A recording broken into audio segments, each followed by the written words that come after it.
Hello fellow fraggers, my name is Frag myself, and today I'm gonna be giving you my top 10 most important tips and tricks for new players to get better and to have a good time in FragProShooter. I'll make sure to start with the tips that will help the most beginners of beginners in this game, and I will finish the video with the tips that will bring you to the path of becoming a true Frag Pro.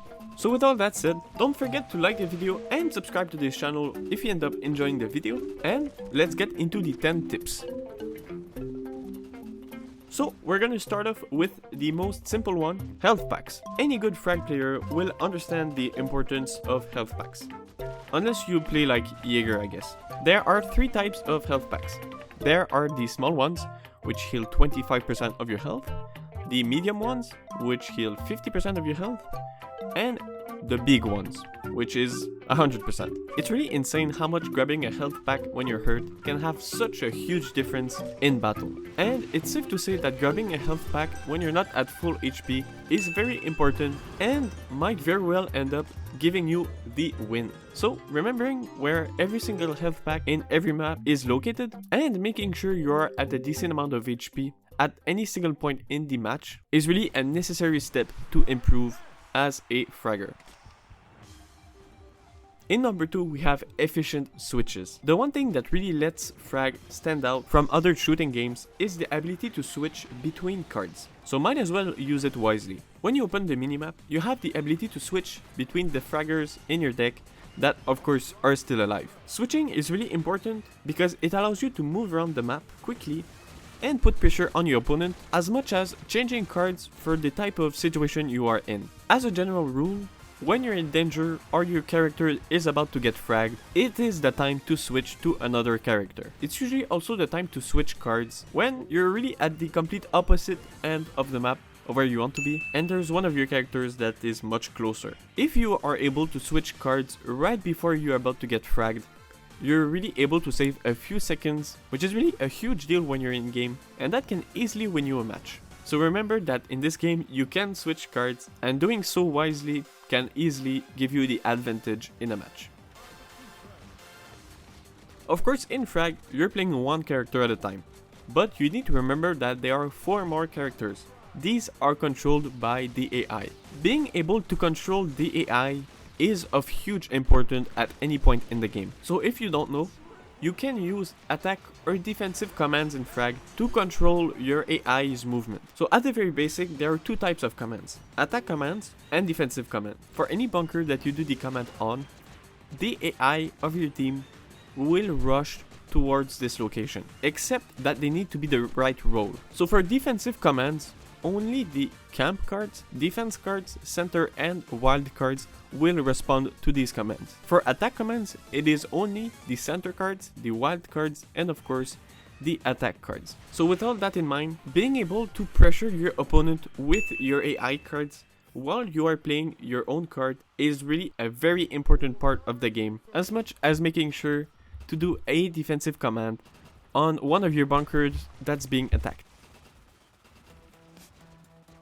For our next tip, we're gonna talk about aiming. Now, of course, aiming is pretty straightforward. Usually, practice will make perfect. But there are definitely some simple tricks that you can follow to improve quickly.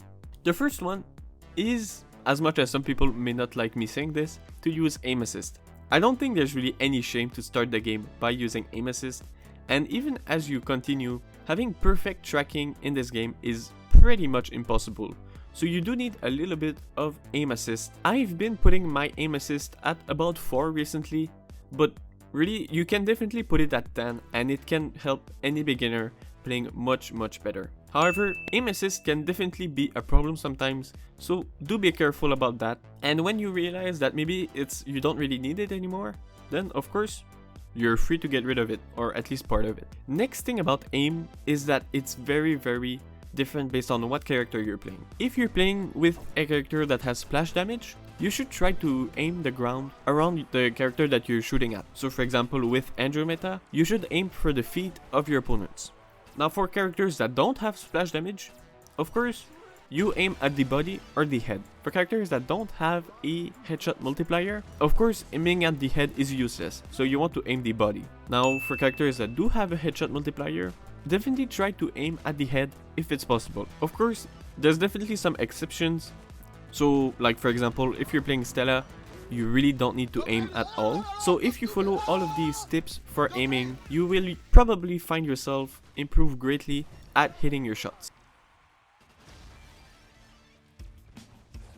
Now our next tip is about defense. As a pretty experienced frag player, I play constantly with new players in events or just because of terrible matchmaking. And I can really say that I play with a lot of new players that really never defend. So you need to know that in frag, defending is actually pretty easy, all things considered. Usually, you just need to switch to a defensive card that you've picked in your deck and use it to get rid of your opponents. That's very important because when the AI, especially of your opponent, is attacking your own base, they can do a lot of damage, but they are very easy to get rid of.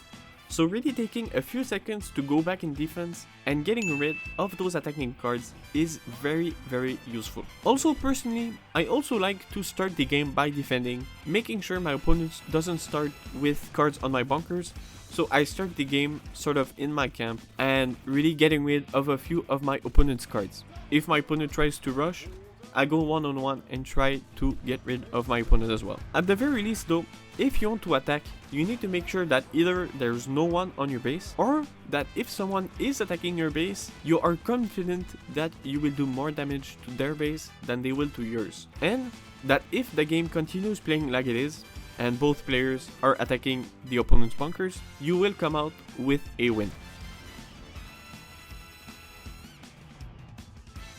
In number 6, we have the AI category or the AI tip, which is make sure to play good AI cards. As good as a player can be, AI cards are always going to play a big role in any game, as much in the defense as in the offense. Of course, I'm not gonna get into all of the AIs in the game in this video, but be sure to go look at my old tier list videos in which I talk a great deal about AI, and even though it's pretty old, I'm planning on making a new tier list this year or in 2022 in Frag, so be sure to subscribe if it's not already out so that you don't miss it. But if you want to know more about AIs, you can always ask your questions in the comments and I'll try to answer them as quickly as possible. In number 7, we're really starting to get into the tips that will help you long term as a player. So this one is play different cards. As you get used to a certain deck in Frag, it's very easy to start playing it over and over again and stop trying new things.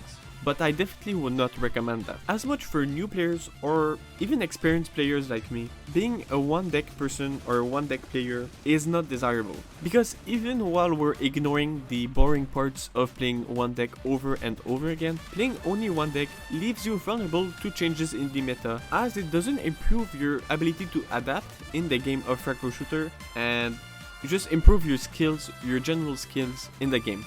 Playing one thing can definitely hurt you in the long run because you really forget how to play the game in any other way. Personally, I can say that as someone that has played Scrapper in pretty much all of my decks in the last 6 months, it's taking some time for me to get used to not playing him again, and even though I think he's a very good card, I want to make sure that I don't need him. From experience at least, I can say that really the best of the best in this game are players that when I've played against them, we're not playing all the meta decks, and we're always trying to play something new and trying just to have fun. So keep that in mind. In number 8, we have practice and don't give up. I understand this advice is very cliche, so I'm not gonna make this very long, but I think it's very important. As you try new things, failing and losing games is bound to happen, and it is normal, but that doesn't matter. What matters is how much you improve as a player, and you can really only achieve that with practice. So take your time with this game. Take your time to try some new things, try new strategies with your decks. Maybe you might find a new meta, or really a new deck that no one is playing and that only you can master. That only happens when you take risks and try new things. In number 9, we have play the matchups. What does this mean exactly? As you gain experience in the game, you will start intuitively to learn the matchups between all of the cards in the game, and for cards that you're used to, you will be able to know which cards you have trouble beating and which cards you can really beat easily when it comes time to 1v1 or against even AI cards. This experience, when you use it wisely, will let you make decisions in game that will definitely get you the advantage. Let's take for example, if you're playing against someone that is playing Jet and you want to get rid of them, you know that Jet is a very hard card to hit when she's in the air or just when she's running around. So playing a card like Rick Rock to stun Jet and stop her movement will make her much easier to hit, and since she's not that tanky, she might be pretty easy to get rid of with Rick Rock. Just an example, but it goes to show that having the knowledge of all of the cards in the game, which will come over time if you play this game enough, can definitely help you a lot in game to make decisions, maybe switch to another card if you're not confident in the matchup to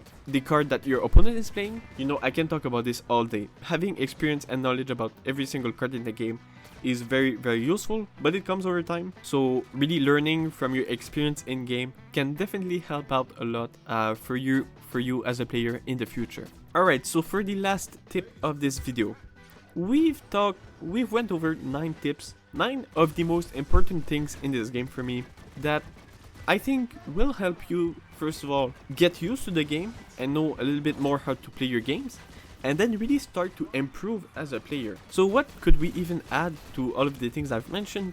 You might have guessed, but it's really just to have fun. The tip number 10 is really just to try to enjoy the game as much as you can. You might say it's the most simple tip of this whole video, and you might be right.